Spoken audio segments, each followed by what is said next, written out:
माननीय श्री त्रिलोक सिंह भैया जिंदाबाद जिंदाबाद जिंदाबाद जिंदाबाद जिंदाबाद। जी हाँ, अगर चाहते हैं अपने ग्राम पंचायत लक्ष्मीपुर का संपूर्ण विकास तो इस बार त्रिलोक सिंह भैया को जिताएं और अपने लक्ष्मीपुर का प्रधान बनाएं। ग्राम पंचायत लक्ष्मीपुर ने अब ये ठाना है अपने गांव को विकसित करके आगे बढ़ाना है, आज आगे बढ़ाना है। त्रिलोक सिंह को अब की लक्ष्मीपुर का प्रधान बनाना है। त्रिलोक सिंह को अब की लक्ष्मीपुर का प्रधान बनाना है।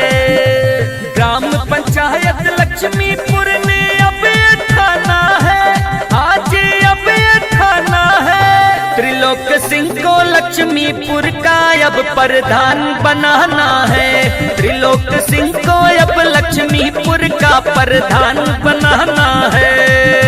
याद रखना, सबको देखा बार बार त्रिलोक सिंह भैया अब की बार, सबको देखा बार बार त्रिलोक सिंह भैया अब की बार। अगर चाहते हैं अपने गांव का संपूर्ण विकास हो, बन जाए रोड नाला नाली, हर घर मिले शौचालय, सबके घर हो सोलर लाइट, तो इस बार त्रिलोक सिंह भैया को जिताएं और अपने लक्ष्मीपुर का प्रधान बनाएं। गांव के ये प्यारे हैं, ये सबके दुलारे, त्रिलोक सिंह भैया है सबसे ही न्यारे। हाँ, गांव के ये प्यारे हैं, ये सबके दुलारे, त्रिलोक सिंह भैया है सबसे ही न्यारे। दुखिया गरीबों जन जन का सम्मान बढ़ाना है, आज सम्मान बढ़ाना है। त्रिलोक सिंह को लक्ष्मीपुर का अब प्रधान बनाना है।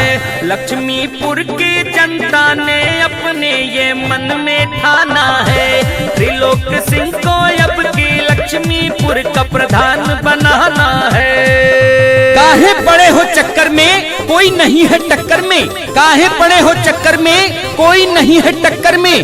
गरीबों को मिलेगा रोजगार और जिनके घर नहीं है उनको मिलेगा आवास, उनको मिलेगा पट्टा। अगर बनेंगे इस बार आपके लक्ष्मीपुर का ग्राम प्रधान त्रिलोक सिंह भैया। दुख सुख में साथ क्षेत्र वासियों का देते, बहनों के भाई हैं ये हर माँ के बेटे।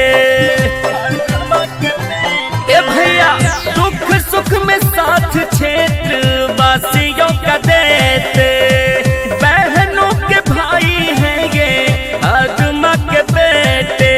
गांव की जनता का सपना साकार कराना है, गांव की जनता का सपना साकार कराना है, आज साकार कराना है। त्रिलोक सिंह को लक्ष्मीपुर का अब प्रधान बनाना है। त्रिलोक सिंह को लक्ष्मीपुर का अब प्रधान बनाना है। वादा नहीं विकास करेंगे, साथ दीजिए काम करेंगे। वादा नहीं विकास करेंगे, साथ दीजिए काम करेंगे। ऐसे हैं आपके अपने प्रत्याशी माननीय त्रिलोक सिंह भैया। तो इस बार लक्ष्मीपुर से त्रिलोक सिंह को प्रधान बनाना है। अगर चाहते हैं अपने गांव लक्ष्मीपुर का विकास तो इस बार त्रिलोक सिंह को ही जिताएं और अपना प्रधान बनाएं। कर्मठ ईमानदार बढ़िया है ये नेता, देते सम्मान सबको, बड़ा हो या छोटा। हाँ, कर्मठ ईमानदार बढ़िया है ये नेता, देते हैं सम्मान सबको, बड़ा हो या छोटा। गायक गणेश सिंह की बातें नहीं भुलाना है, आज अब न भुलाना है। त्रिलोक सिंह को अब की लक्ष्मीपुर का प्रधान बनाना है। त्रिलोक सिंह को लक्ष्मीपुर का अब प्रधान बनाना है। त्रिलोक सिंह को अब लक्ष्मीपुर का प्रधान बनाना है। अब तो विकास करने का मन में जनता ने ठाना है। त्रिलोक सिंह को लक्ष्मीपुर का अब प्रधान बनाना है। भैया त्रिलोक सिंह को अपने अब तो नहीं भूल